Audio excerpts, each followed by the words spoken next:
All right. Hello, everyone. Good evening, or good night, or good morning, depends on wherever you are. My name is Yaniv Roznai, and I'm a co-chair of the Israeli section of ICONS, the International Society of Public Law. And on behalf of Gila Stopler, my co-chair at ICONS IL, I welcome you all to this ICONS IL global event. It's the first global event we're holding on popular sovereignty, people, territory, and imagination. And we are actually centering this discussion uh, around or following Professor Zoran Oklopchik's book, Beyond the People, Social Imaginary and Constituent Imagination, published by Oxford University Press, Constitutional Theory Series in 2018. And I want to thank everyone for joining us. And let me thank already now Gadi Eza, the secretary of the section, for his assistance in organizing this, and Shani Schnitzer, our blog editor, and as well as ICONS for spreading the word. We actually wanted to hold this event live on spot here in Israel about a year and a half ago, but due to the circumstances, it was delayed, and we decided eventually to have a virtual event, and I'm happy that we're doing it. I wish I could have hosted you all here in Israel, but we'll deal with what we have. So let me start by saying that in his stimulating, full of diagrams and challenging book, Zoran critically examines how we, both inside and outside of the academy, conceive of the people in political and legal debates.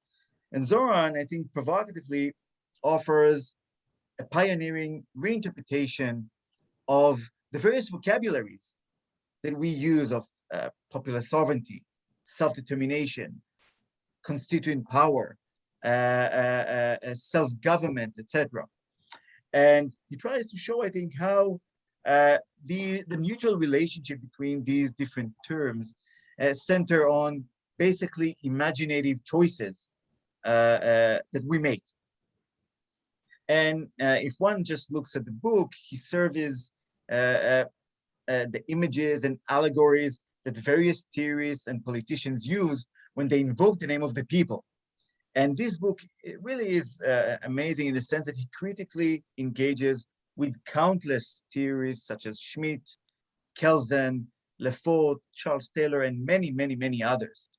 And we thought that organizing an event around this book would be a good thing here in Israel, because it would be important and beneficial due to the sense that the various terms, such as popular sovereignty, constituent power, self-determination, territorial integrity, are so complicated and heated in the Israeli story that it's important to have a critical engagement around them. If you think about Zoran in his book, he talks about the familiar binaries of revolution and amendments, norm and exception, constituted and constituted powers. In Israel, these binaries do not exist. Our everyday life in constitutional and political theory, these are all intertwined: norm and exception, constituted and constituted powers, revolution and amendments, and the other binaries that we have of enemy and friends, demos and ethnos, the nation and national minority, are all the time present and very central to our constitutional system. Just think, as we are told, the exercise of the right to national self-determination, we are told in this new basic law, Israel, the nation state of the Jewish people, is in the state of Israel unique to the Jewish people. Now, from this terminology, I understand that the Arab population has no right to self-determination. And does it also mean that they don't have even collective rights? So does the self-determination refers to external or internal self-determination? And what are the implications for future collective decision-making concerning the state territory? Imagine, for example, a referendum concerning the transfer of sovereignty in parts of the Israeli land. If only the Jewish people have the right to self-determination, would it mean that the Arab minority should not be part of the decision-making? So there are crucial discussions here surrounding the questions of territory, self-determination. So what we have done, we have gathered a really, I'm happy to say, impressive list of constitutional theorists as well as political philosophers to discuss these various terms and concepts that are connected to popular sovereignty, but through their own perspectives and researches. But before I continue to introduce them, and because we have some time, let me just to say a few words of my own. So for Zoran, the way I see it or understood, the people as a concept is used as a political phrase for various aims and targets. Every person, every scholar, every, let's say, politician uses this phrase of the people for its own aims. Now, in my own research, I showed how courts around the world use the people as a justification for blocking various constitutional changes brought by political institutions. So some dramatic changes, the argument goes, are reserved for the people in their capacity as holders of the primary constituent power. But Zoran Dez challenges us, is there really such a thing as the people? Can we actually speak about the people? Can the people speak in one voice and express its will? Now, for some, it is in unique episode of mobilization, let's say constitutional moments, to use Ackerman's language, that the people can appear as a unifying body and be able to somehow express its will. So if one considers Sheldon Woolin's approach, democracy is not a form, but rather an episodic moment that dictates the constitution's substance and is thus a representative moment in the nation's life. So in these extraordinary moments, politics open up and makes room for a conscious popular participation and, let's say, extra institutional collective intervention. And perhaps Professor Lior Barshak will elaborate on that point later, because for him, there is a distinction between the social structure and instances of what he calls communitas, during which the group is, let's say, taken up by a boundless constituent power that claims freedom from any constitutional or legal constraints, and then challenges, suspends, or even transforms the normative system that structures everyday life. So perhaps in these rare and exceptional political moments, power goes back to the community, and this agency, Barshak tells us, returns to the people. Think, for example, of Tahrir Square during the Arab Spring. Arguably, when the people were mobilized in the public sphere, the atomized individuals have become a collective political actor that speaks in one voice. Is it? I'm not sure. And Zoran questions it. And Zoran tells us, but even such an account cannot provide us a clear determination of who the people is. Because Zoran tells us, think of Egypt. Is the people the mass that presented itself in Tahrir Square on July 2013, demanding the ousting of elected President Morsi? Or is it the crowd that presented itself about 40 days later at Rabba El Adawiya Mosque, demanding his reinstatement? So which one of the people is the real people? So obviously we are confronted with these conflicted attributions of constituent power of the people. But does it mean that the people are simply images used to justify various theories or approaches, or they can have a real impact? And here, let me take you to something that occurred just 2 weeks ago in Kenya. The High Court of Kenya, 2 weeks ago, delivered a dramatic judgment. And in this judgment, it held that a major constitutional amendment that was supposed to implement what the president Kenyatta calls Building Bridges Initiative, never mind the details, the court said that this amendment is unconstitutional because it violates the basic structure of the Constitution. And that is something that only the sovereign people in Kenya, in their constituent capacity, can do. So the court in Kenya divides popular sovereignty in Kenya into these different layers. Primary constituent power, it is the extraordinary power to draft a constitution or to radically change a constitution. Think of Emmanuel Joseph Siey's understanding of the immediate expression of the people. And this is indeed an authority that is free and independent of any constitutional restrictions. The second layer is Secondary constituent power, the authority to change the constitution as prescribed by the constitution, and that is parliament together with a national referendum. And the third layer is constituted powers, the ordinary powers of parliament, which has a limited power to change the constitution. So the court says we have a basic structure that protects the fundamental aspects of our constitutional form, and these essential features can only be changed through the people by exercising primary constituent power. Now, Zoran will tell us, okay, but this is just nothing. There is no people. The people cannot really interfere. And then what the court says, the court tries to provide us with a prescription of how primary constituent power can be exercised. And the court says, in order for the people to really voice their voice, we need to have 4 stages. 1, civic education, to provide the public with sufficient information regarding the possibility of participating in the process of establishing or amending the constitution. We need to let the people know that this is going on. Second, public participation, in which the people actually share their positions on constitutional issues. Third, deliberations in a constituent assembly for the formulation of constitutional ideas through representatives specially elected for establishing or amending the constitution, and only in the end, a referendum for the adoption or rejection of the constitution.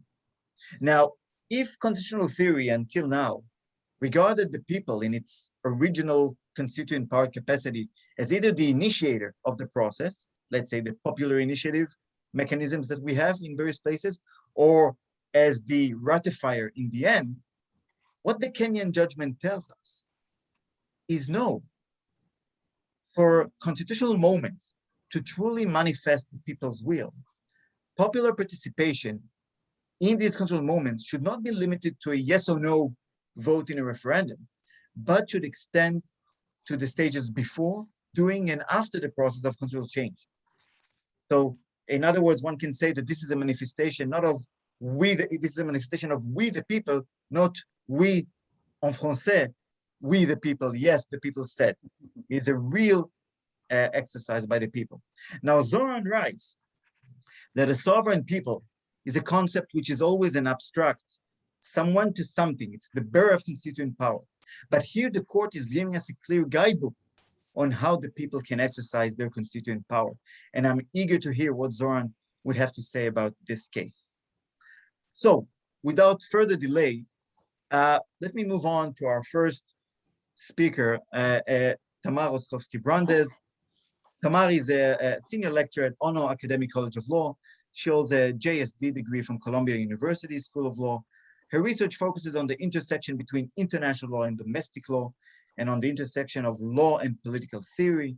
Among her recent publications are Solidarity as a Constitutional Value in Buffalo Human Rights Law Review, and International Law in Domestic Courts in the Era of Populism at ICON, and recently Basic Law Israel, the Nation State of Jewish People, Implications for Equality, Self-Determination, and Social Solidarity at the Minnesota Journal of International Law. Tamar, the floor is yours. Thank you. Can you hear me?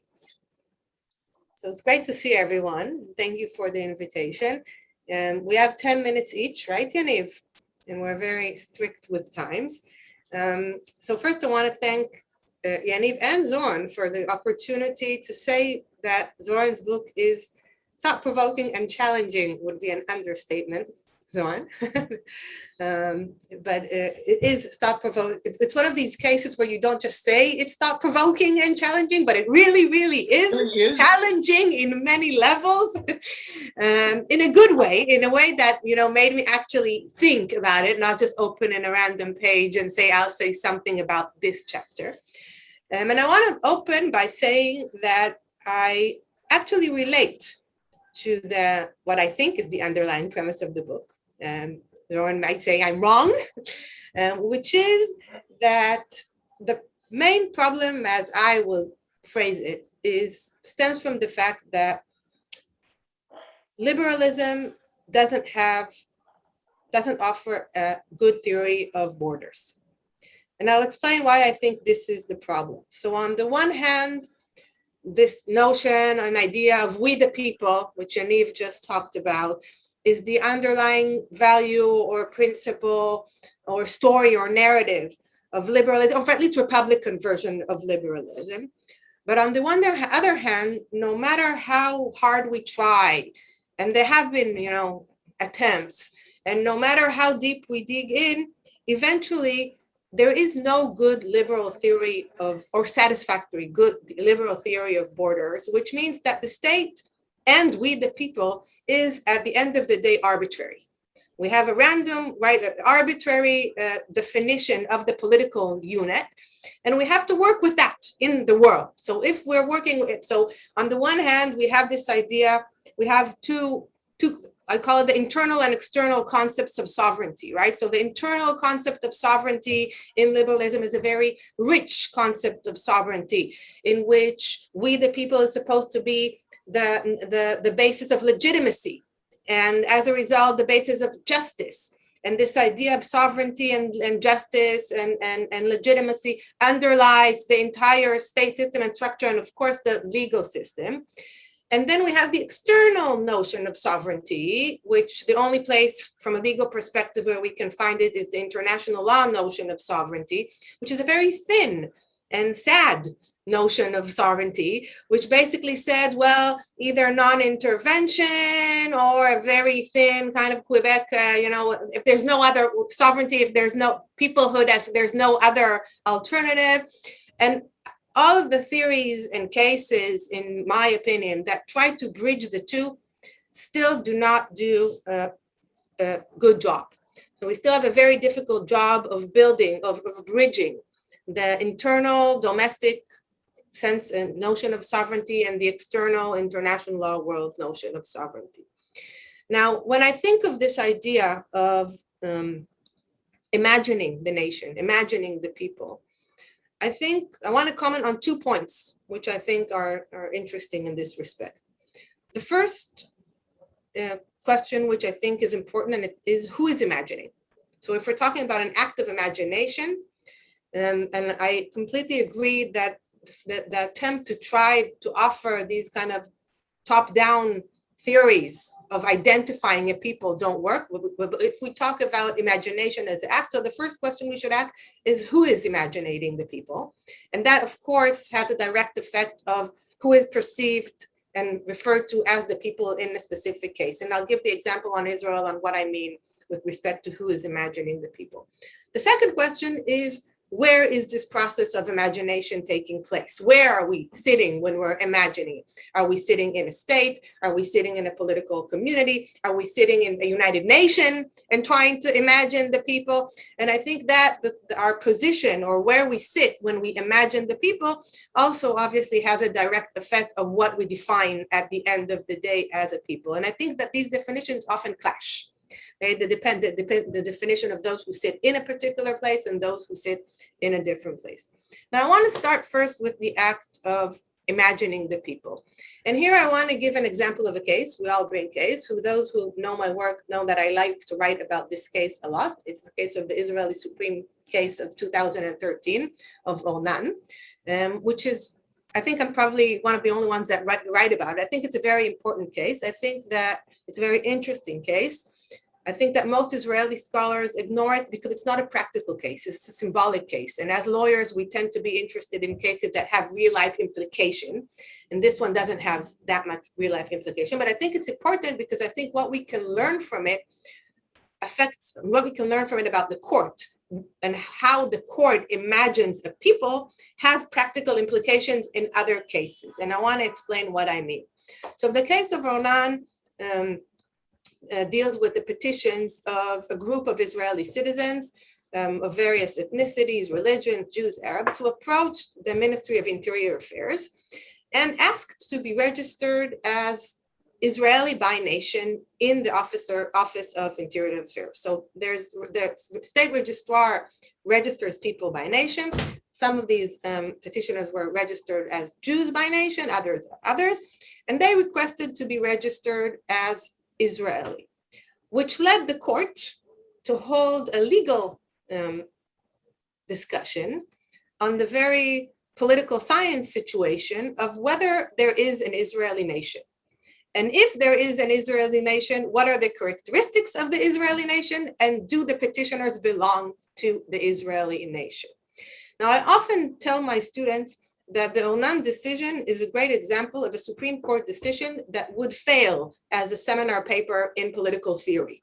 Because without any basis, what the judges deliver is a decision that lays out what are the characteristics of a people or a nation. And what the court said in Ornan, what the court decides in Ornan, the judges state that the principal characteristic of a nation is the sense of mutual solidarity among members of a group. This is how they imagine a nation, how they characterize a nation, which is the first step, controversial in itself. But then they move on to the even more controversial phase, which is the second phase. And they say this sense of mutual commitment is exclusive, which means that in order for us to determine that the petitioners belong to a so-called Israeli nation, what we would have to prove is that they have detached their ties to the Jewish nation. They no longer have this special sense of mutual commitment and affiliation and concern to fellow members of the Jewish nation, and they have shifted or transformed their loyalty, solidarity, or whatever you want to call it, into the Israeli nation. And then the court says that as a factual determination, this has not been proved. It has not been proved that a sufficient number of people, 2 minutes? You spoke more, okay, fine. A sufficient number of people, we're among friends here, so I allow myself. If a sufficient number of people have transferred their allegiance from the Jewish nation to the Israeli nation. Now, none of this is factually based, okay? When we say how do we decide? This is all decided about what they think, how they perceive a nation, how they assume other people feel. No empirical evidence has been brought into the court to determine whether people define themselves more as Israeli or more satisfying. This is basically a perception of we the judges look at the world. This is how we understand it. This is how we perceive peoplehood or nationhood. In this case, it's fine. It's this bizarre group of individuals who harass the courts with their symbolic requests. But why I think this is important is because if this is the underlying premise of the court, it means that this is the working premise of the court in other cases that do have actual consequences for petitions by Jews, petitions by Arabs, petition by citizens, because this reveals their underlying assumptions or underlying perception. Last point, 1 minute, about where you sit. Okay, about the interaction between the internal notion of sovereignty and the external notion of sovereignty. All this internal discussion we have about sovereignty from an internal perspective and legitimacy and justice on a day-to-day basis ignores the large injustice in the world, okay, between these various territories, right, various units of peoplehood between states. Now, where do these clash? In the places where there is intersection with the questions of immigration, with questions of refugees, where these units of peoplehood and statehood have to recognize and acknowledge that this underlying premise of legitimacy and justice is actually based on a very arbitrary starting point, which defined a particular unit in a particular given time as the relevant one. And to the extent that we want to rely on sovereignty as a principle for justice, or as a notion that at the end of the day creates justice, then on a world scale, when we look at disparities between states, inequalities between states, sovereignty from an external perspective does a very poor work as a concept or a notion that furthers these ideas of justice or, I think, legitimacy. Thank you. Thank you very much, Tamar. Thank you so much. We'll probably have some time later on in the Q&A to go back to some of the themes that would come up during the presentations. Let me now move on to our second speaker, Lior Barshak. Professor Lior Barshak is a professor of social and legal theory at IDC Herzliya, and his research interests include political theology, constitutional theory, and the relations between the state and the arts, among others. Lior Barshak studied at Oxford University and did postdoctoral research at École Normale Supérieure Paris at Columbia University. And among his many publications are Constituent Power as Body, Outline of a Constitutional Theology at University of Toronto Law Journal, and Time and the Constitution at ICON. Lior, please, the floor is yours. Thank you, Yaniv. You hear me? Okay, thank you for the invitation, Yaniv. I greatly enjoyed the book. It has many merits, including the amazing variety of authors that are discussed in the book. I was delighted to come across Bloch and Castoriadis in a book about constitutional theory, alongside the more familiar names of Schmitt, Arendt, Lefort. I share completely the enthusiasm for in this interdisciplinary approach to constituent power. I must say that I missed some names, but this only reflects the different approaches to constitutional theory.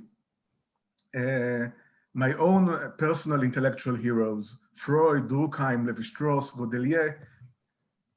Actually, what I would like to do today is just to present another possible intellectual approach to the question of constituent power that is based on their and similar writings. Oklopchich attempts to undermine the claims, pretensions, and aspirations of leading writers on constituent power. He criticizes the project of a general theory of constituent power. When Oklopchich considers the different theories of constituent power, he makes several claims. For instance, he argues against a general theory and in favor of multiplicity of characterizations. He argues that each grand theory reflects an ideological response and therefore cannot be generalized to all contexts and cannot be represented as theoretically neutral. He also argues that there is a discrepancy between theoretical conceptualizations of constituent power and local popular conceptualizations of constituent power. And finally, he argues that each account of constituent power is governed by a metaphorical image, sometimes a geometrical model.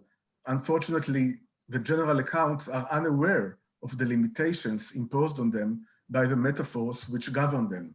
Each metaphor imagines in a different way relations between the community, the individual, the other, the dead, the living, spatial boundary, temporal boundary, authority, etc., etc. So I think one of the great merits of the book is the unveiling of the visual metaphors that underlie and animate the different grand theories of constituent power.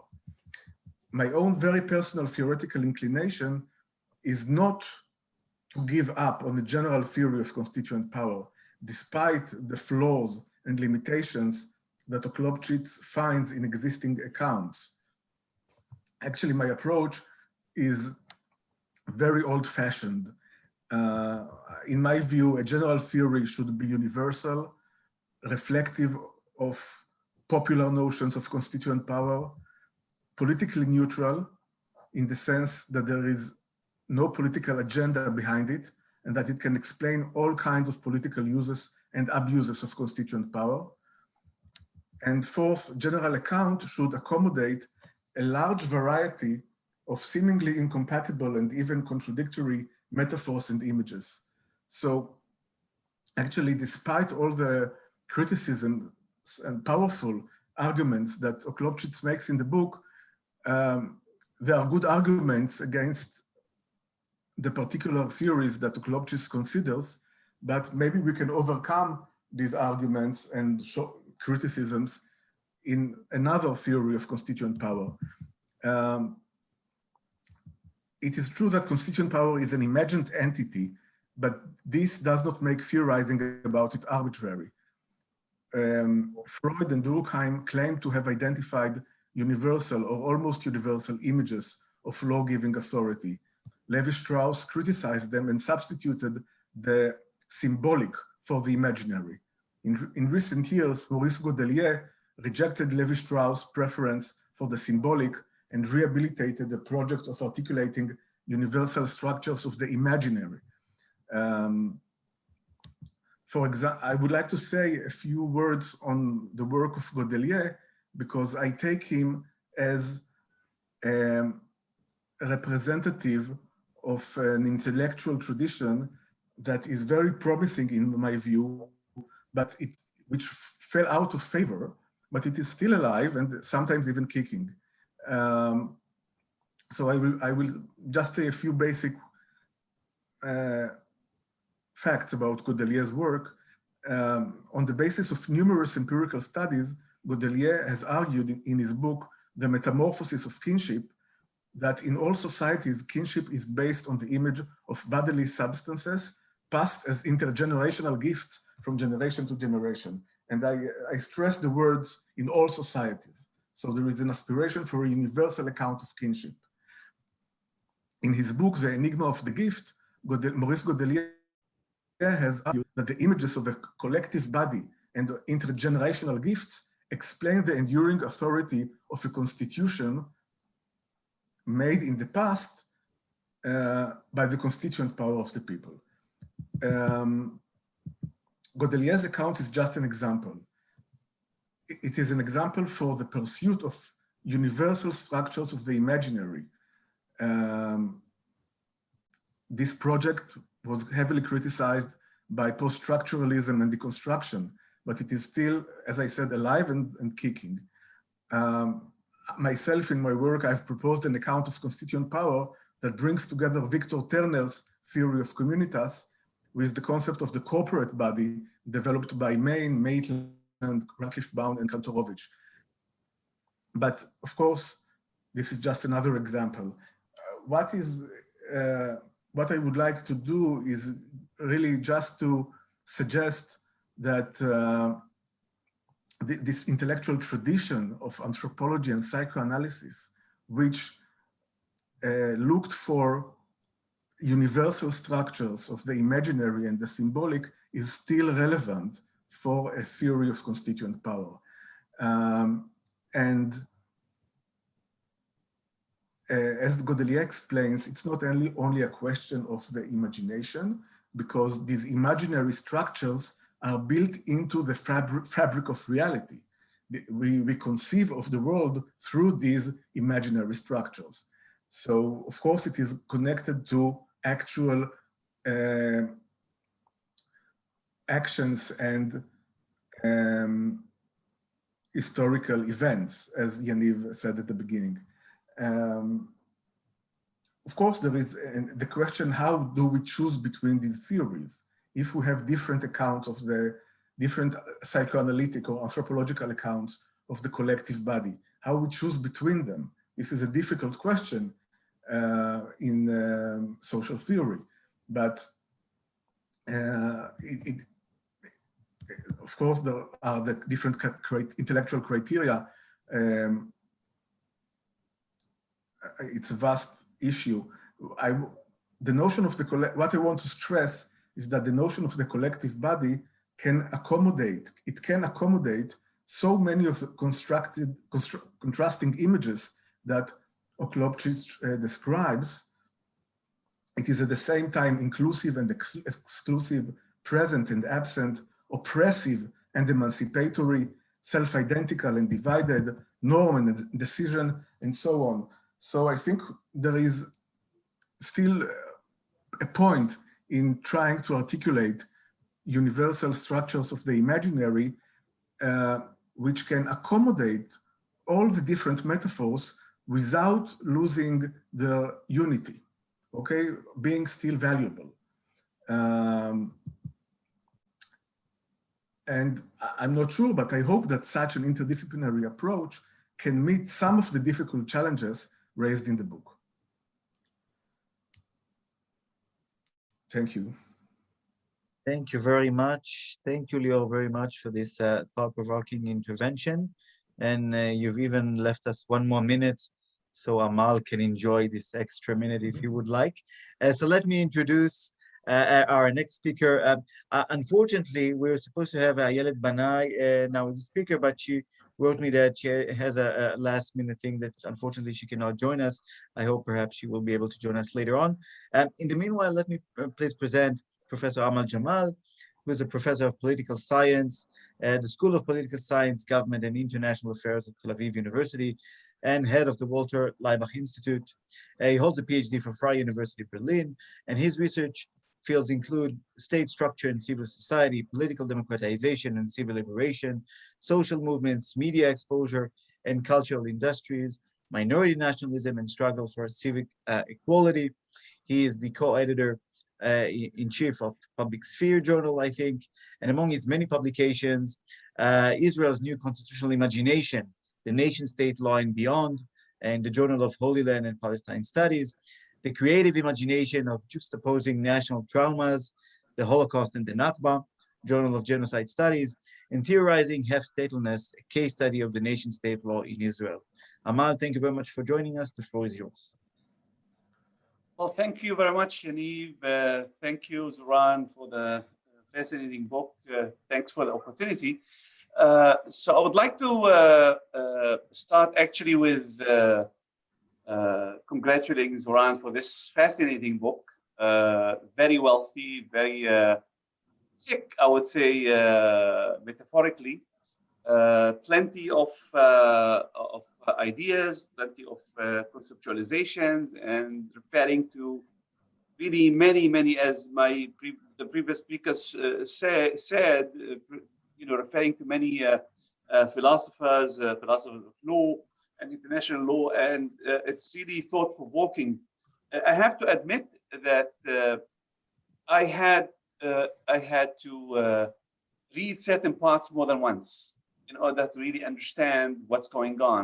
It's a thick a text that demands a lot of attention, and I had to reread parts of it in order to really understand how the argument is developing. The nice thing is that it's so structured that it enables us actually to imagine the book itself, use our imagination in order to imagine the book itself in a certain way. It is structured in a way that enables us to use our creativity in order to imagine where we are being led.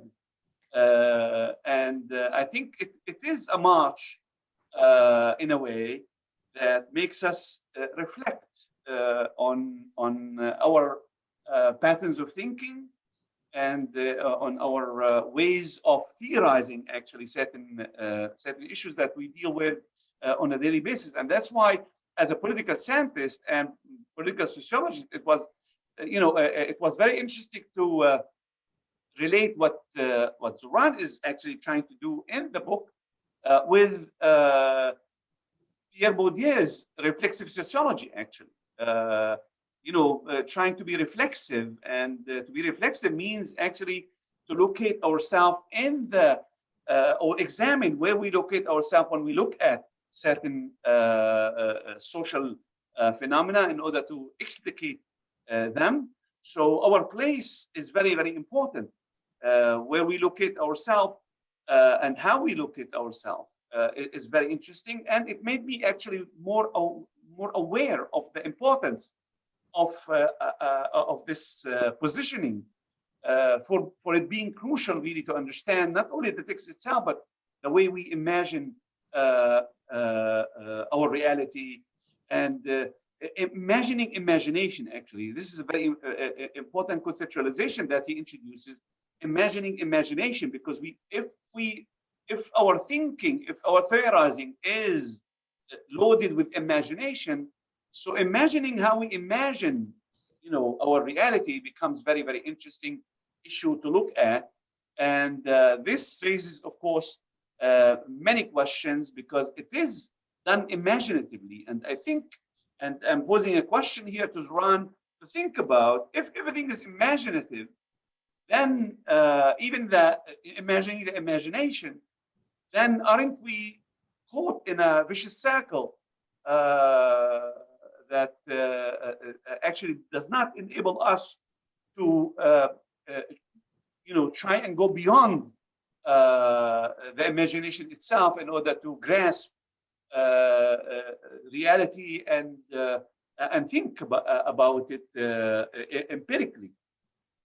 Now, this made me actually think about another point related to this issue, and that is, listen, when you were asking Yaniv about what happened in the last few weeks in Israel, Palestine, and so on and so on. So I was thinking, really, wait a minute, a Palestinian academic sitting in Gaza, how he is able to imagine actually, how he is able to use his imagination in order to imagine the reality in which he lives.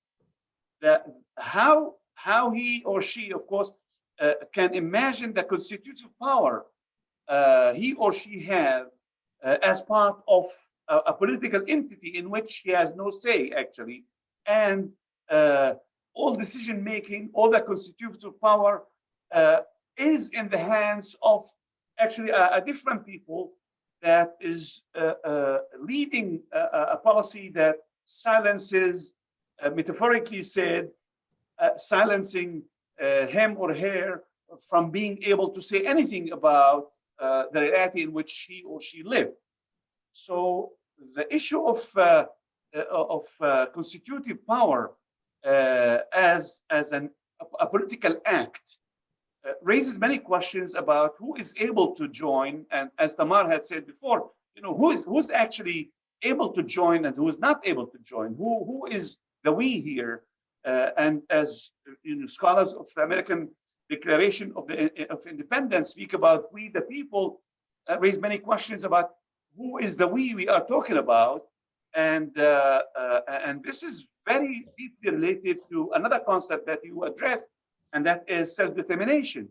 What is the relationship between constitutive power and self-determination, and to what extent it's possible, to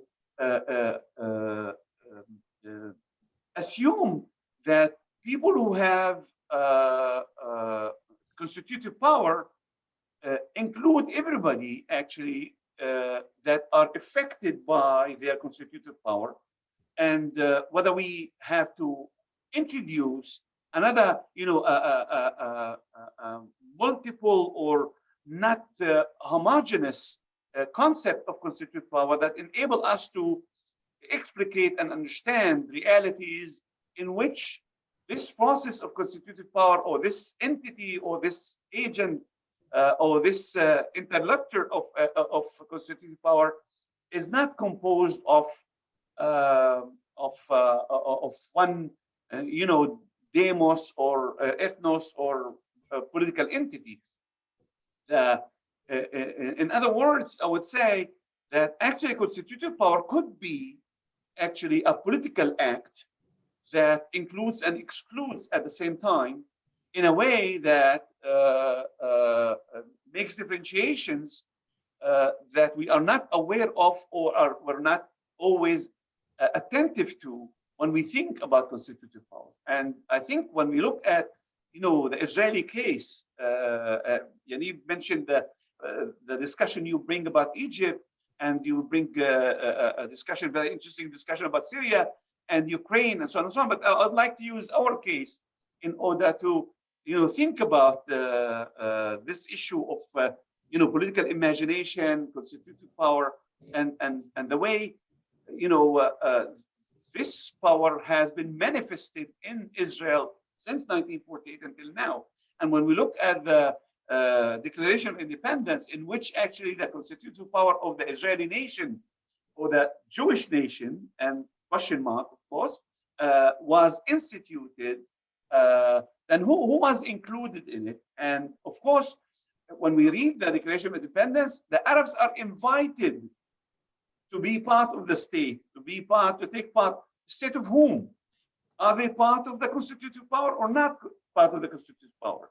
Now, this is a very important question because in the last months, we are engaged in many rounds of elections in which the participation of Arab parties in the constitutive power is questioned. And on the one hand, the state is defined as Jewish state, so that the constitutive power is in the hands of the Jewish nation, which doesn't live as a nation in one place.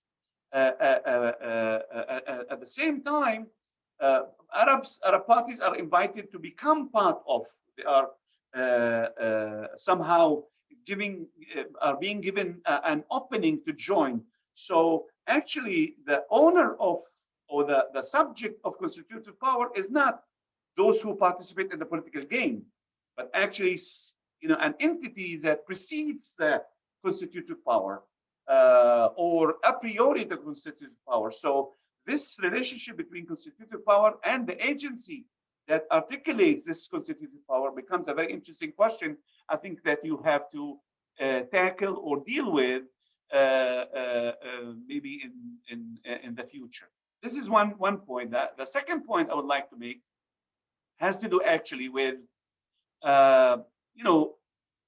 Kant spoke about creative imagination, and he established a very I would say essential relationship between imagination and creativity. So are we talking about imagination in this sense as the medium or as the level, as the sphere of creativity, which means we are talking about the dynamic process that has an open horizon, because you speak about horizon of expectations.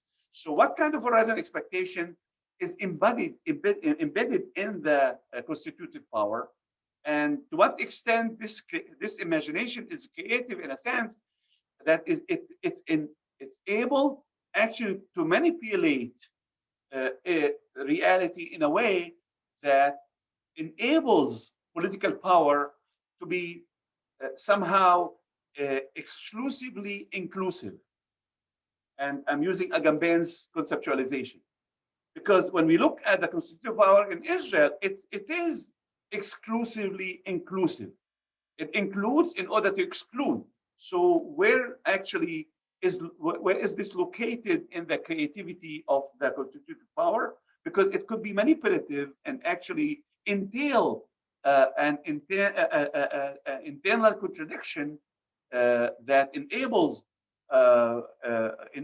its liberal appeal to look as if it is universal, but it's actually not universal.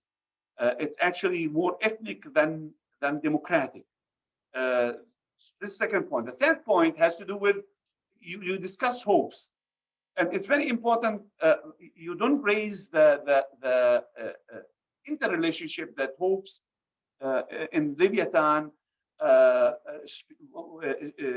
brings to discussion the relationship between imagination and memory. Okay, imagination and memory. What is the kind of relationship between imagination and memory?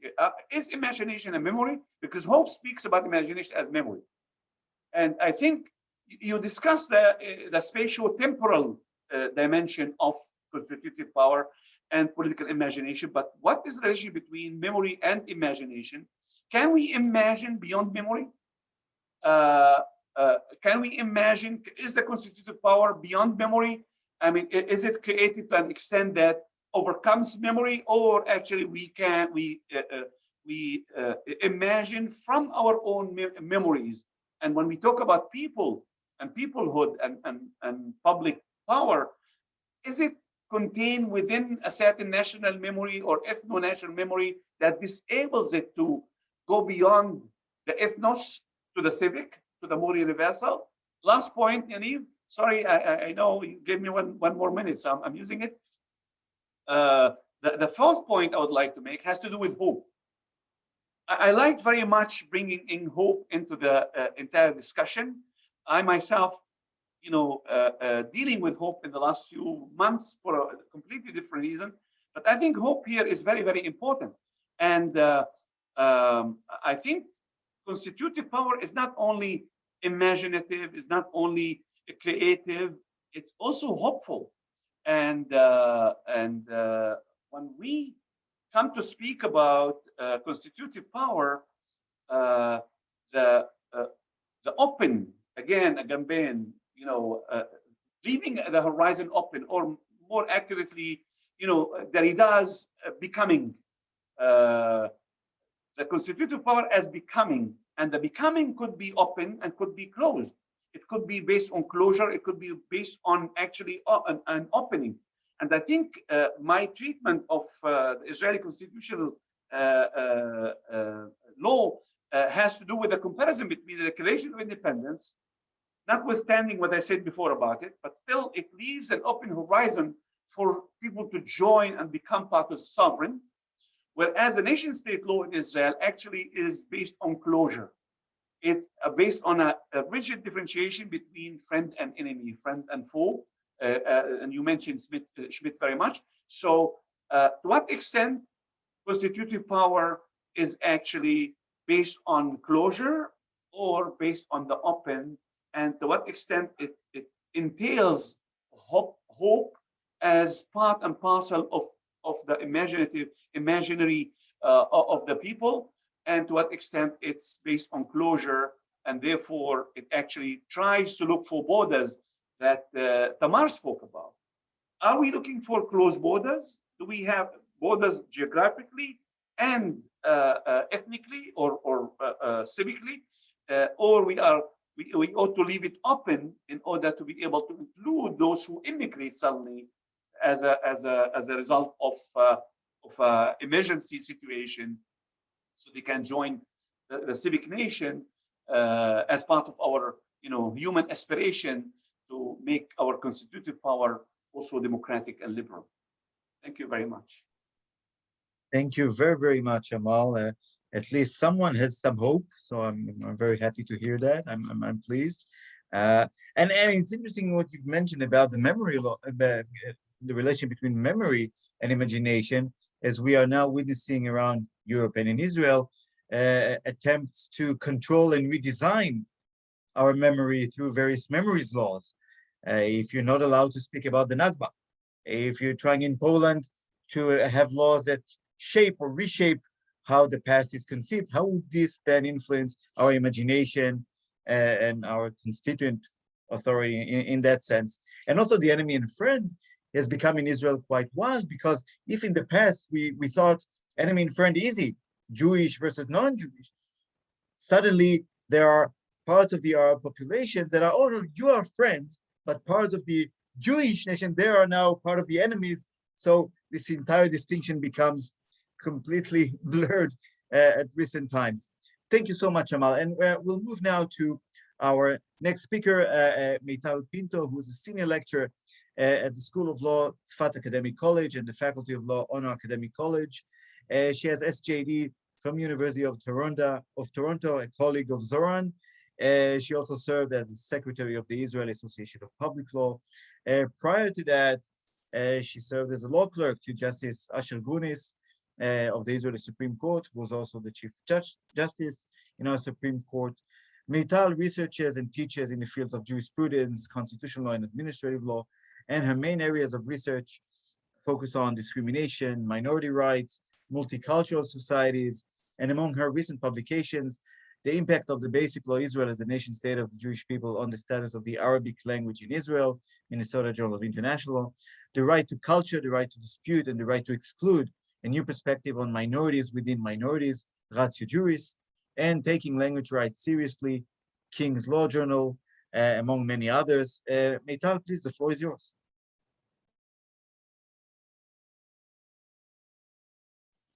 Thank you. I hope you can all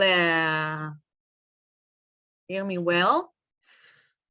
Okay, so thank you, Zoran, and it's a great pleasure because I know Zoran, I think it's now maybe 15 years. We did our SJD together at the University of Toronto, and thank you, Yaniv, for the invitation. So I'll be very brief, even less than 10 minutes. I think that Zorin's book essentially focuses on territorial conflicts. He employs the concept of self-determination to depict the desires of nomos, ethnos, or nephos, as he wants us to think about them, to self-determination in a defined territory. This is, of course, a valid and relevant concern these days. I'm not saying it's not. But the notion of self-determination does not necessarily relate to a territory. In fact, nephos, what Zorin calls nephos, can exercise their self-determination in a non-territorial way. Self-determination can be exercised in a non-territorial manner, for instance, by group rights, such as language rights or religious freedom. This is a case, for instance, when an ethnic democracy, such as Israel, that is identified with one nephos, provides group rights that allow non-territorial self-determination for other nephos, such as the Israeli Arab citizens. And this leads me to a larger concern regarding Zorin's book. His book is about peoplehood and sovereignty, but it ignores the possibility of nephos that do not desire a state of their own, or do not necessarily desire a state of their own. These minorities are not included in Zorin's vision of the nephos he would like us to imagine. Zorin wants us basically to imagine new concepts such as performers and cheerleaders, but these concepts are not useful for non-territorial minorities. Still, I would like to think that such minorities ought to be part of the nephos. Here, my comment relates to Tamar and Amal's comments regarding who is allowed to join the people or the nepho and have constituent power. That's a very, very important question. And similarly to Tamar and Amal, I also think that all citizens should be allowed to join the people and to have constituent power. Otherwise, it doesn't make sense to speak about equal citizenship. And I think that when I'm saying that all citizens should be allowed to join the people and have constituent power, I mean all kind of minorities as well. They ought to have a place in the constitution as part of the nephos. However, they cannot be part of the nephos because Zorin explains that nephos is kind of a concept that is derived from the concept of demos or ethnos. So if they are not part of the demos of the ethnos, they cannot be part of the nephos, and then they are left without constituent power, and that worries me. So if we'll take, for example, the case that Tamar talked about, the Ornan case, it was really a breaking point for me, because all these years when I was young, until this Supreme Court decision was delivered, I was convinced that I'm an Israeli and that my Israeli identity is much more dominant than my Jewish identity. I mean, I'm eating pork, I'm not going to the synagogue, I'm, all kind of not religious person. And then the Supreme Court kind of says to me, no, you have a wrong picture. You should feel related more to a Jewish citizen in the US or in Canada than to your a fellow Arab citizen in Israel. And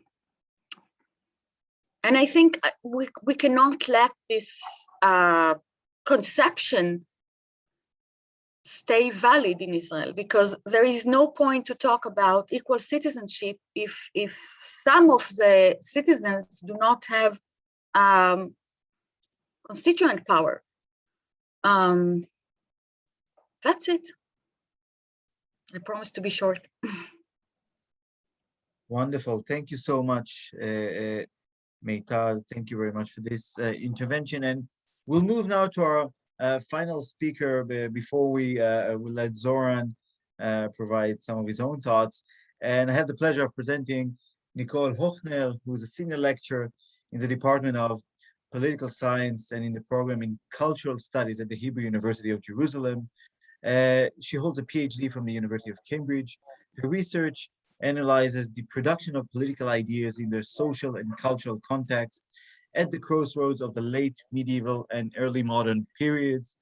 Her recent work focuses on the metaphor of the body politics, and among her many publications, I've picked only several, a 16th century manifesto for social mobility of the body politique metaphor in mutation at the history of political thought, Histographie de l'imaginaire royal in Louis XIV's Image et le Mythe, and a ritual approach to Machiavelli at the history of political thought.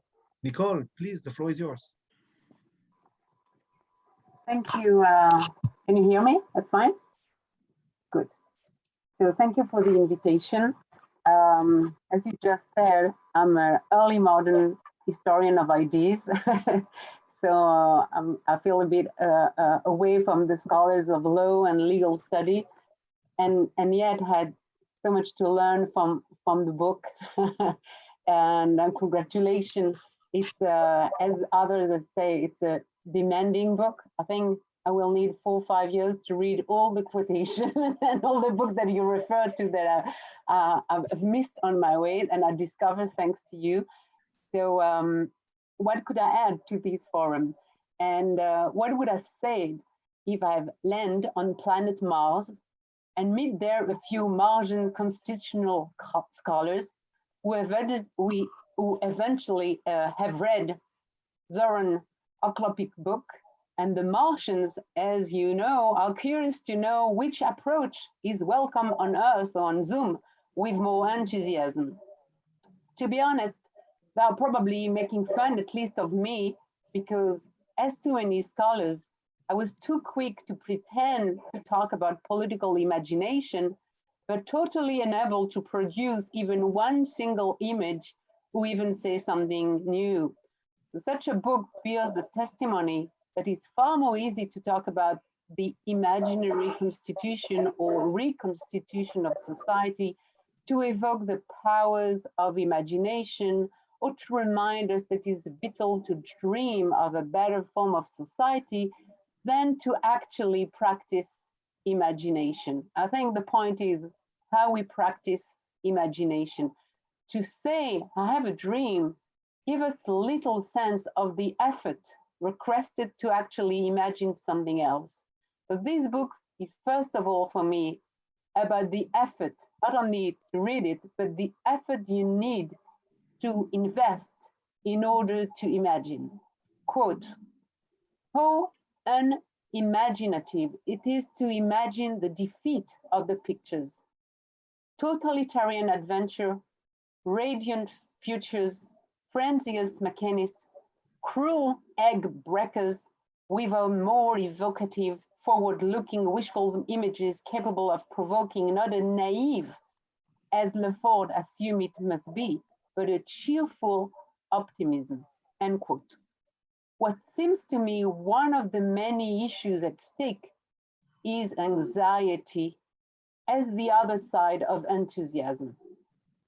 I feel at ease to talk about anxiety since I much admit mine in participating in this forum. As others have underlined, this is an astounding book, and I mean outstanding, not only because it stands apart in terms of creativity, range, and scope of material, but because of the efforts it demands from its reader. So what is the place of anxiety in political imagination? Or rather, how can I avoid anxiety? Too often, in order to dream of a better society, we paradoxically create images that are frightening, unsettling. In order to invest our images with emotional energy, if we are at all capable of producing one image or recycling something from our theological background and tradition, we are likely or too likely to turn to fear. And the Leviathan is just one example. Zoran Oklopchik warns us that horror, distress, and anguish are feeding our imagination. The traumas of the 20th century, from totalitarianism to fascism, are not the only reason. The meaningless horizon, too, is a probable source of distress. Lefort brings us to Anathema, Baudrillard to Nebula, Christodoulidis to Aporia, and so on. Alarm and apprehension are common to the empty spaces of politics, to the jungle, the black holes, and the quicksand. Zoran Oklopchik distinguishes between practical imagination and affective imagination, between backward-looking emotions such as resentment, regret, shame, and forward-looking emotions such as hope, desire, and anxiety. Other classifications are evoked following Kendall Walton between recollective versus expectant emotion. So this book is about emotion no less than about imagination. Quote, expectant emotion, such as hope and anxiety, have the capacity to amplify or diminish the power of constituent power. In many revolutions, the expectation for the better is often described as a desperate hope. So I'm coming back to hope that Amal already raised. Desperate hope. Whether desperate or not, such hope is more than just a powerful, expectant emotion. It is the constitution of the constituent power of the people, end quote. The fourth chapter in the book is in part devoted to this topic of hope. You could perhaps be surprised how much space is devoted to hope in this book or to the power of hope. Last quote, the power of hope catalyzed the potential of constituent power in the early stages in its exercise. It is worth noting that it was not only Ernst Bloch that thought of it as a gathering, practical, and militant emotion that is constitutionally consequential. In fact, similar views can be found where they are least expected, in the canon of constitutional theory itself. As Emmanuel Joseph C.S. remarked in his view of the executive means available to the representative of France in 1789, C.S. said the following, already patriotic and enlightened citizen who for so long have looked with sadness and indignation upon those millions of men killed together without any plan or order, have begun to allow themselves some feeling of hope. Now they can believe in the force of circumstances and see at last that the moment is at hand when we can become a nation. End quote. Correct me if I'm wrong, but I could hear an echo between this line of CS in the beginning of the book and Frantz Fanon that you quote at the end. And this is the act of an imagination as an act of hope We learn from David Graeber in his essay on Batman and the problem of constituent power that reactionary projects are always revision, alteration, modification, amendment. They all lack the creativity of the villain. The villain are the ones who are truly creative. They are true makers, planner, builder, creator. So can we save Batman from being reactionary? The challenge, in other words, is to be as creative as a villain can be and still be able to produce a picture of a good society that is not in the utopian no place of March, but to invest the power of hope. Creativity will bring enthusiasm. It is induced that one will come with the other. Here we meet an interesting notion of élan constituant. I'm not sure this is a reference to the élan vital of Bergson, because to the best of my knowledge, Bergson is absent from your book. It is on purpose, I don't know. Imagination is about being carried away, which often provokes two kinds of reaction. The sarcastic one that will tease us for our naivety and wishful thinking. The other one will blame us for being kitschy. But I think Zoran Okloptik is not afraid of being blamed to be kitschy. I believe humor and irony are his best weapons. This is why if you look in between the line, you will meet an elephant that grazes the lawn of your neighbor and another one calling the police. You will meet insects, three wise monkeys, of course, a metaphorical snail and a metaphorical caterpillar, and so on. Even in a footnote, pairs of jellyfish floating through the ocean.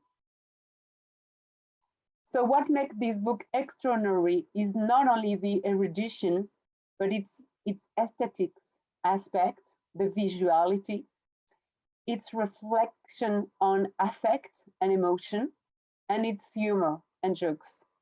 So we'll end with the notion of élan and enthusiasm and the power of hope that makes imagination efficacious.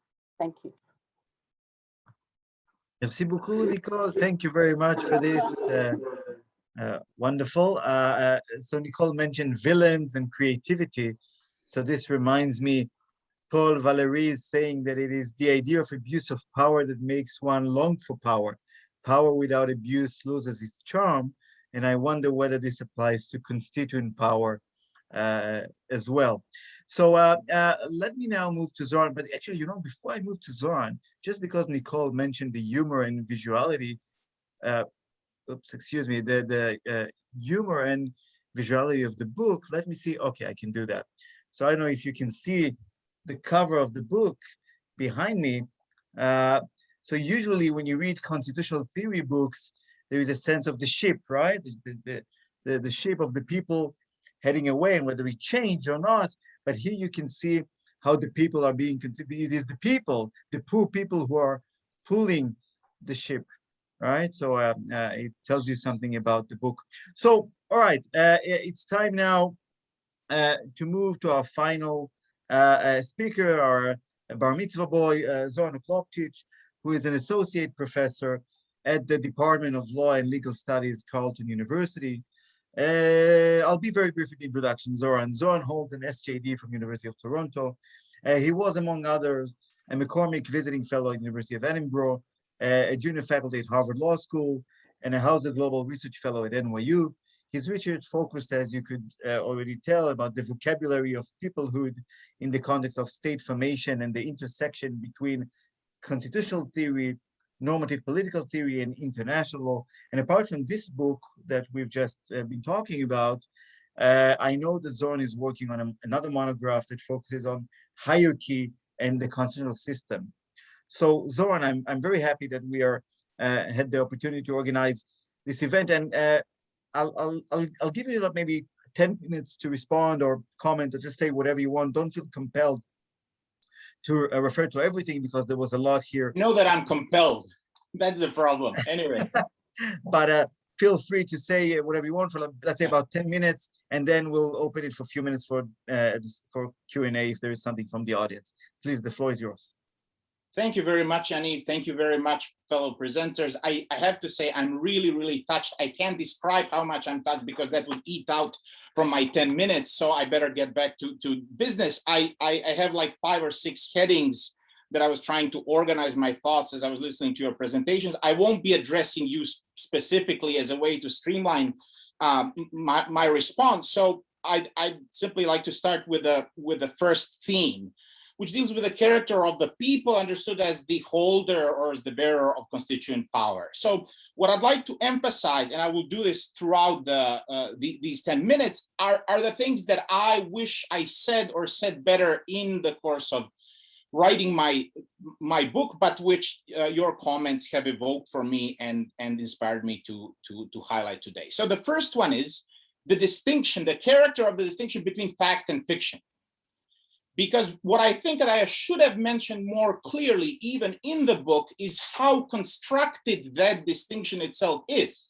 So when we talk about the people, it was not my intention to say that, oh, look, the people is imagined and something else is not imagined, or, oh, the people is abstract, ha, ha, ha, you stupid theorists, how can you be so naive? And this is not abstract. No, the distinction between fact and fiction, the choice of this is going to figure as fact, this is going to figure as fiction, is itself, quote unquote, an imagined, imaginary, imaginative, I'll get to that later, choice.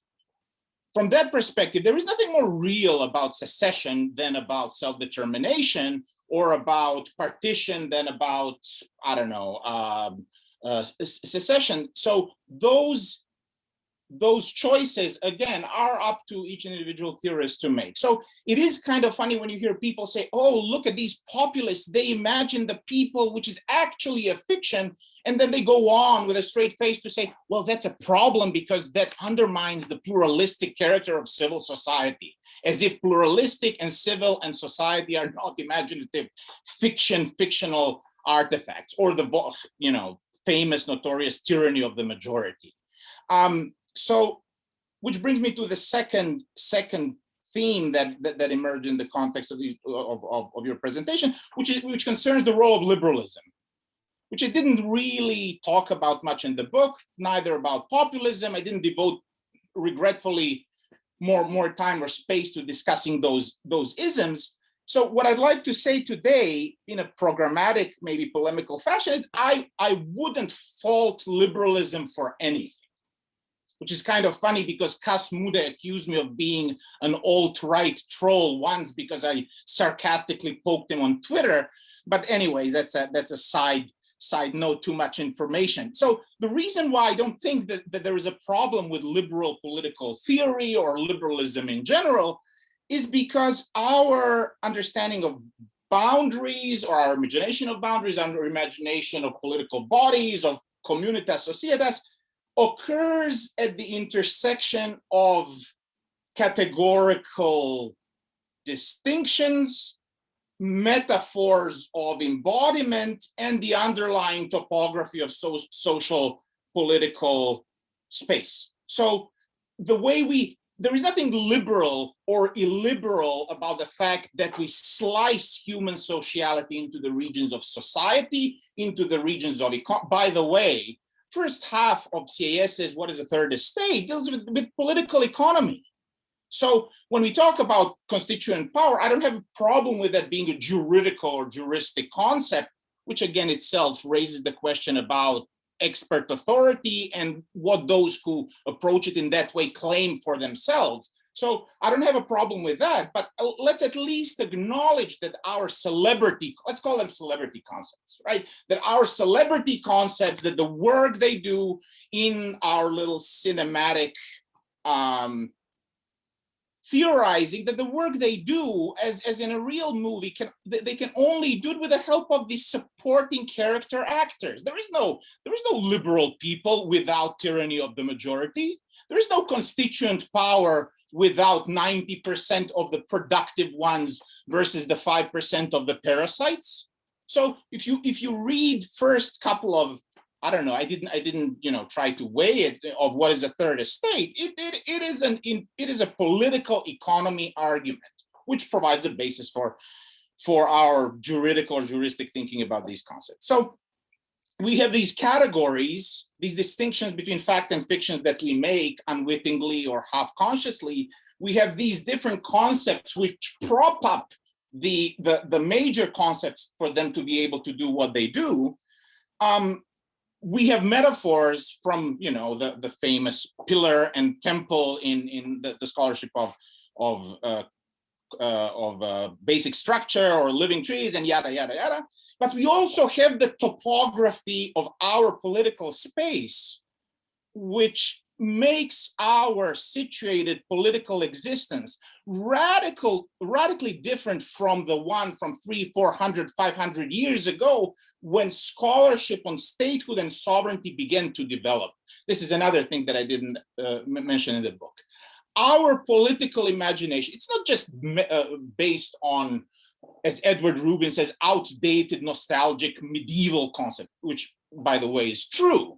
But it's also based on the elementary image of a city-state, which exists in the middle of nowhere, either in Tuscan hills or somewhere in Attica, so that where you leave the city walls, you don't cross from Athens to Thebes or to Sparta. You leave Athens and then you are in some orchard or vineyard, and then you go. You are in the middle of nowhere until you reach wherever you are going. So how does that not play a far more important role in how we think about agency and political community, et cetera, than some abstract liberalism? Which, by the way, the meaning of, if I'm right, I'm not going to defend or die on that hill, in claiming this. The meaning of what's liberal and liberal probably changes much faster than we think. Not once in a century, but once every 10, 15, 20, 40 years. So this, I think, directly impinges on the possibility of doing a universal theory. A project with which I completely agree, but to which I would, so hopefully what I said so far shows why that theory of constituent power, self-determination, however you want to call it, can't be a scholarly project.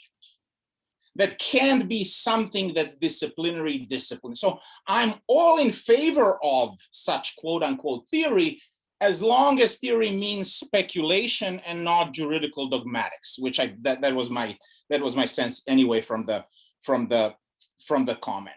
The level of reflection that would be required to do that, to undertake or pursue that project, may make it ironically self-defeating, but I will mention this in a second.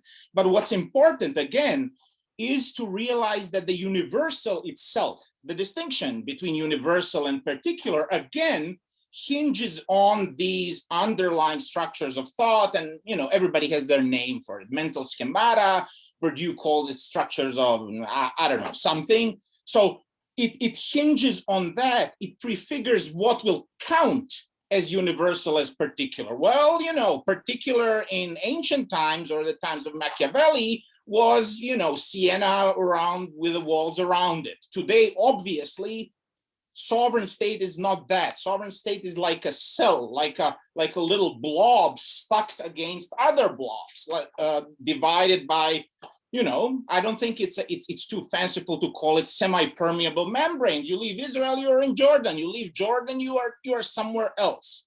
So I didn't, again, stress that much in the book itself, but actually unwittingly, the diagrams did it for me. These cylinders kind of intuited that. And when I continued thinking about this, you actually find that imagery, again, in the strangest of places, because how Kelsen describes territory of a sovereign state, he doesn't imagine it as a surface. He calls it an inverted cone, going all the way to the center of the earth, going all the way to stratosphere. Doesn't need to be a cone, but for rhetorical purposes.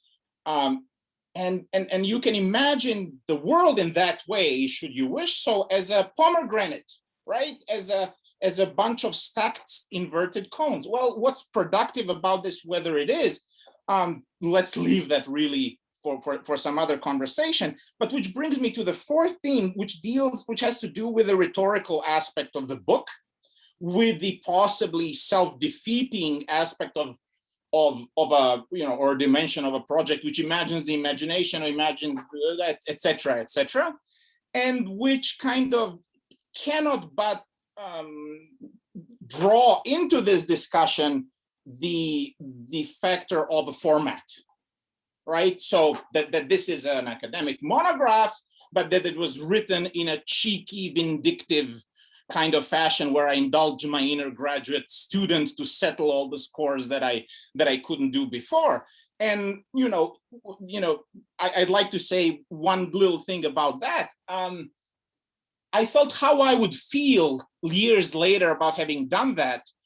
And I actually have to admit that I feel quite good, and I'm increasingly, maybe it's self-delusion, but I'm increasingly aware that there has been a style of theorizing 200-300 years ago. We know that we're basically theorizing pamphlets and newspaper columns. That's kind of funny when you think about the character of the practice that we as jurists are engaged with. But you read Federalist Papers, and Hamilton is great in that regard. Bunch of insults, specious declamations, repugnant plans, capricious minds, idle schemes, raging objections, extravagant attempts, unwarrantable art. So what am I saying? Once upon a time, part of theorizing was legitimately a gesture of, look what they're doing. Look over don't trust them. Don't trust them. I leave that point aside because one more important thing needs to be mentioned before I say one other thing, and after that I will finish, which deals with this self-defeating character of my project. And I did struggle with this, and one thing that helped me rationalize this to myself or maintain hope in that regard are actually two things. Number one, our inability not to think in concrete situational terms. So what anchors us, what helps the imagination really fly off the handle, is our inability not to imagine a concrete situation. So in that sense, the baseline existential, non-professional character of whatever we are interested in ultimately constrains us and limits how far that imagination goes, because ultimately at the end of the day we want concrete things among other people, whether it's a good bus system or opportunities for this or that. I think the trick is to bring that into sharper relief in the context of theory and theorizing, while at the same time not doing anything vandalistic or destructive to the current body of knowledge and the debates that are going on. Which the flip side of that, oh my God, so yeah, and I think I'm around the time, right, Yaniv? So I will just mention one more thing, and then maybe if I miss anything else, we can pick it up in the Q&A. So what did I miss? Who did I miss? Who is left out? Whose concerns are not represented? Are those territorial minorities? So one cheeky, semi-malicious response to that is, I wonder whether those territorial minorities would like to think of themselves as territorial minorities. Whether that would, when they understand their situation, but is that the first thing that comes to their mind politically? And in that regard, actually, I think the book dignifies, because it relativizes these templates, it dignifies, the radical political projects without dignifying vehement, arrogant, self-conceited, single-minded pursuit of of nationalistic understanding of self-determination or statehood. However, what I do have to say, the comment was spot on in noticing how the entire book is actually state-centric. And so that's absolutely true, which is why I changed my mind. And the second book won't be about hierarchy, it will be about, so the tentative title is Material States. So state as a category, not only of statehood, but as the category of condition, going back to Tamar's first point, well, this is our situation, this is our life. And what we seem to have lost, what I didn't emphasize in the book, and this is what I would end with, is a category that allows us to have these rigorous, systematic, ongoing conversation of what it's like. What are the conditions, material and otherwise, how permanent they are? What is our situation in which we find ourselves? And I think that's dislocating, but also emancipating. It allows us to get out of ourselves and ask ourselves, what do we want? And what do we want in those kind of concrete, inevitably concrete existential lived terms is the thing that draws the contours of our horizon. So thank you very much. Thank you so much, Zoran. You mentioned it 200 years ago, how writers would just say bad things about one another. You reminded me, Joseph de Maistre, famous critique of Tom Paine, when he wrote about one of the passages of Tom Paine's evil book on the rights of man. So your book is not evil at all, but it is extremely interesting. It's naughty. It is. We have 10 minutes before we close. So if there are any questions from the audience or any follow-ups, I would like to give Elkamini Fotiado the opportunity to ask a question. After all, she edited a book on the role of the people as amenders of the Constitution. So it would be important to hear. And in about 12, 13 minutes, we will wrap it up. Elkamini, please. Thank you, everybody. And most of all, it's nice to see you here in this COVID era. It's an alternative. I love the book. I had a head start because I'm Greek, so I can understand some terminology that I wonder whether I would if I were not given this head start. Anyway, I'm really convinced about every aspect of the criticism of the people, but can we get away with this concept? I mean, can we actually do without the people?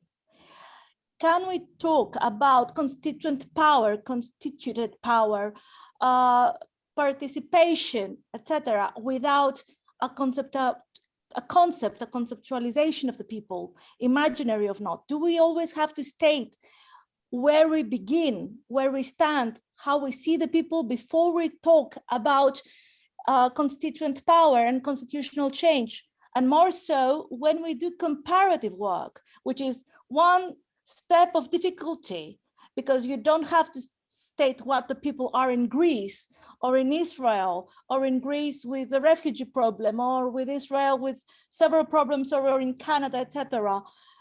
Do we always have to define the people? And is there an alternative to talk about power, to talk about drafting, to find some more, an alternative way to get away this imaginary concept? That's my question to Zoran and to anyone, of course. Thank you very much, Elkamini. If there are anything else, please, you can feel free to raise your hand or write in the chat. And let me just add one more question to Zoran before I let you just wrap it up. What is the relationship between constituent power and sovereignty? Because I know it's a long story, but I'll just tell you why. Just 2 days ago, 2 or 3 days ago, the Israeli Supreme Court held a decision, an important decision, saying that the Knesset's constituent power is limited in the sense that it cannot do whatever it wants. So can we, for example, by the exercise of constituent power, decide the Eurovision winner, the Eurovision winning song? No. Constituent power is an exercise that needs to result in constitution making. And accordingly, it cannot make, for example, individual decisions concerning Zoran Klopchich. And this is what the Israeli Supreme Court said. The Israeli Knesset, our parliament, when it exercises constituent power, it must make sure that the basic laws are of a general nature, they're not temporary, they're not personal. So there is a distinction here between sovereignty that is all encompassing and constituent power. Just something to ponder. You have 2 or 3 minutes. If there are any more questions or remarks, anyone wants to do a follow-up? Can I? Should I? Okay. Go ahead.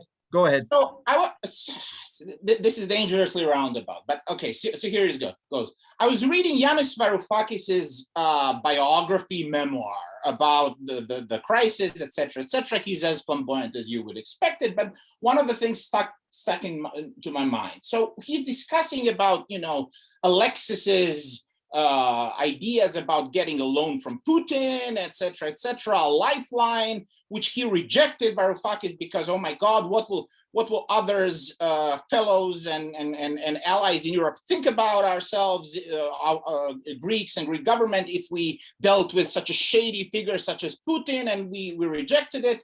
So the reason why I think it's directly relevant for the conversation of A, constituent power, B, the perspectives and personas of those who confront or talk about or imagine the concept of constituent power, is because Varoufakis's musings directly show to me what goes into the notion of or attitude, because that's what we are talking about, at least from my perspective, and this is what my book wanted to achieve, to kind of contribute to the reshaping or opening up of attitudes, not to offer recipes or prescriptions. So to offer a new way of seeing, and in offering a new way of seeing, to kind of nudge attitudes in a certain direction. So can you imagine a different situation? So can you imagine an alternate universe in which Varoufakis is not squeamish about dirty Russian money,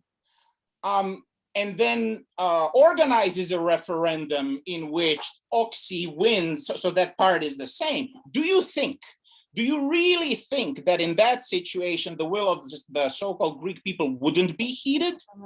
Isn't that far more material in terms of, where rubber hits the road, daily politics, when it comes to putting into the effect the will of the Greek people? Because in that case, which brings me to the even super highly abstract point about constituent power, power is about paths. So potentia potestas, but the potential of constituent power, let's say this is constituent power, its potential is determined by the elevation, but also by the fact that it can fall, right? There is a path where this body can go through. And again, that's a super, almost nearly trivial point.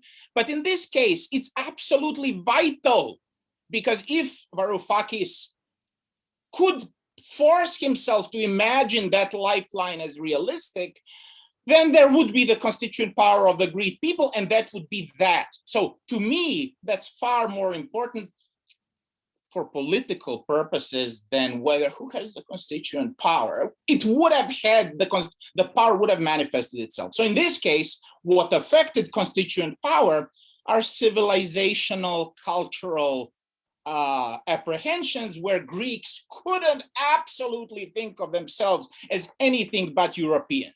So how is that not relevant directly for the thing that we are talking about? Why am I spending so much time on this? Because it's obvious that these considerations are not the considerations of the jurists, right? So what we are talking about when we talk about the distinction between constituent power and sovereignty, they are juridical or juristical distinctions. So Martin Laughlin is really big on that. Joel is even bigger on that too. I would put even those, Joel and Yaniv disagree on many things about constituent power. In that sense, they fall in the same camp, which is the insistence on the eminently juridical concept of constituent power. And once you assume that role, so by the way, that's not a perspective, it's not a standpoint, that's a professionally invested role, which comes with the expectations of ultimate epistemic authority. Hey, children, the jurists are here. Move away. Let us tell you how politics goes into law, because we are not the gatekeepers. We are the bridge. We we decide who goes over the bridge, and not because, you know, the bridge is constituent power and we know that thing. So constituent power, sovereignty, which is also, so all of those are juridical concepts. So what if there's anything that annoys me is the unwillingness to foreground and shed light on the profession, on the epistemic and political aspirations of one professional class. But intellectually, I have absolutely no problem with treating constituent power as a juridical context in the situations in which it does something. So to answer the question, can we do without constituent? Well, I mean, we could do without the people or constituent power, but we can't do without nothing, with nothing. So there would need to be something. And what's far more important than critiquing or proposing replacements is augmenting a sense of categorical conceptual possibilities, where you realize, well, you know, we can continue using constituent power or the people or sovereignty, but what it actually does, it functions as a semiotic operator, which translates the cacophony of you know, popular quote unquote desires into a signal. Yes, no, 0, 1, silence, beep, right? Which is then obviously useful because, you know, it allows other institutions to pick it up and do their thing. So I failed if the book came across as a kind of demolition job, and I guess in part I have myself to blame because I chose such a lame, predictable title. Oh, beyond the what beyond the people? Are we going beyond the people? Are we not going beyond the people? So in part I think the title has something to do with that. But what's more important, again, I emphasize and here, is to find a way to augment our theoretical reflection, and in that sense, old-fashionedly. So I basically agree with Lior a lot. I think that not only that the universal way of approaching our condition is possible, because we are embodied, you know, creatures which stand 6 feet above ground. We are bilaterally rotational, right? These things prefigure our language at a very deep level. So yes, absolutely. And moreover, I think that theoretical progress in that sense is possible. That theoretical scholarly progress is possible without doing injustice or undermining or dismissing anybody's, you know, politically, professionally invested investments and expectations. Yaniv, I have some thought. Can I interfere? Yeah, but Zoran, you just said that, and I agree that at some point, constituent power manifests itself. If something has to be done, it is done by someone. This is very important. But in my view, whenever this thing succeeds and receives legitimacy in the course of time, it is imagined as done directly or indirectly by the people. No matter whoever really does it, the people comes back and is imagined as the author in some mysterious way, as the author of this exercise of authority. Can I just very briefly? Yes. So hopefully concluding remarks, Zoran. So when we talk about the people and communities, so when you talk about the people and its three friends, community, society, and the state, I think it's very important not only to do, and I mean, this is not a comment to Lior, this is a broader comment. It's important to remember how much these concepts and their relationships change historically. I was trying to find a prop, my copy of oh, here it is. This is C.J. Friedrich, 1950, Constitutional Government and Democracy. He has a little chapter on constituent power among 27 chapters. Do you think it wastes or spends time meditating and musing on the role of the people and collective, this weird preoccupation with collective identity, as if all of us have nothing better to do than to navel gaze on, oh my God, our collective identity, which is, by the way, I think a parochial German thing, and their trauma, which I mean is fine for them to you know, if it serves German political culture to process their historical traumas in the language of modern constitutionalism, they should do it. But let's try not to lose sight of how certain things are fashionable. Nobody, I mean, Yaniv knows better than I do and has better grasp of the literature. Nobody talked about constituents. Somehow constitutional theorists managed to do their job without constituent power until 2001. When I mentioned CAS to my supervisor in Canada, who was one of the eminent Canadian constitutional theorists, never heard of him, of constituent power. And somehow magically they all managed to do without this. So it can't not have to do something with mildly left-wing political theorists scavenging for appropriate concepts after the end of the Cold War, trying to do a mildly left-wing thing, putting their expectations in a concept which seemed, you know, not defunct, but which was languishing at the periphery of constitutional thought, only to have Yanis Varoufakis being, you know, very apprehensive about taking the, you know, dirty money of somebody who comes from a different civilizational circle. So, I mean, I'm saying this sneeringly, I'm saying this jokingly, but I'm actually completely serious. Or Pennock and Chapman, 1979 edition on constitutionalism, one mention of popular sovereignty, zero mentions of community. So what does that mean? Am I saying that community doesn't exist? That community doesn't play a role? No, I'm not saying that. But what I am saying is that if you look at over the last 200-300 years, community, one, never appears without society.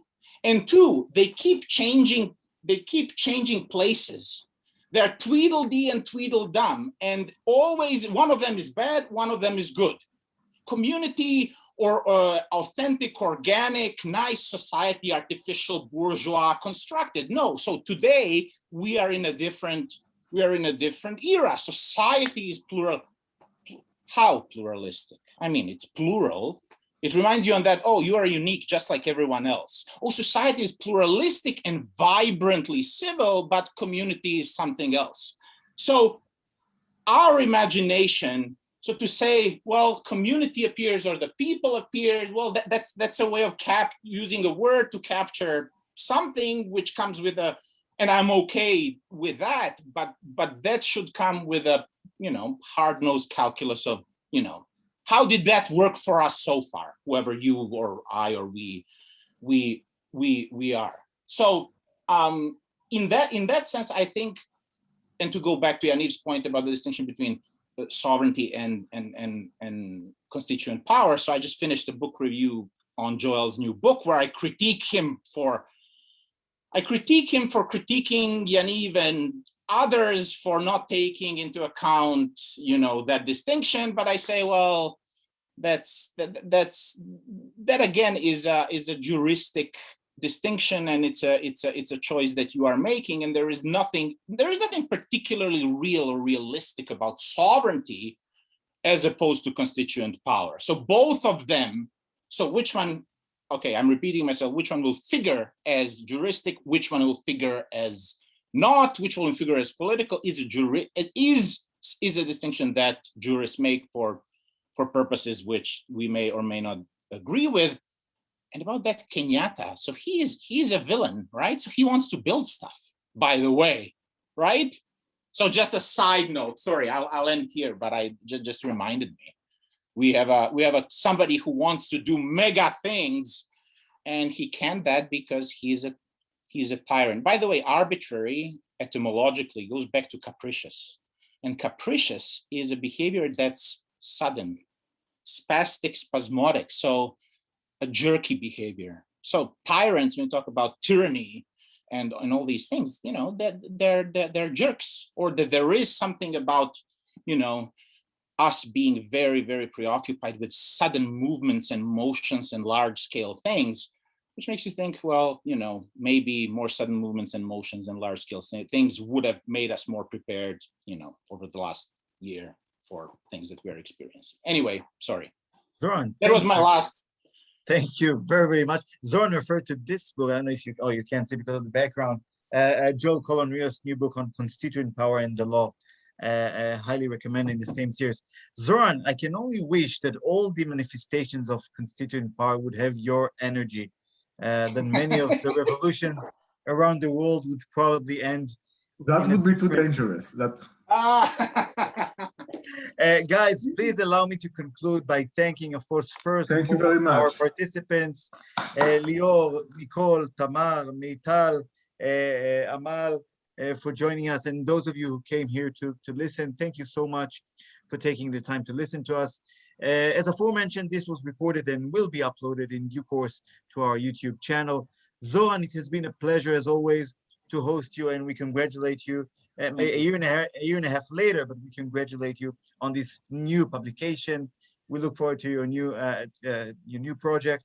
Goodbye, everyone, and we keep the faith like Amal Jamal for a better future. Thank you.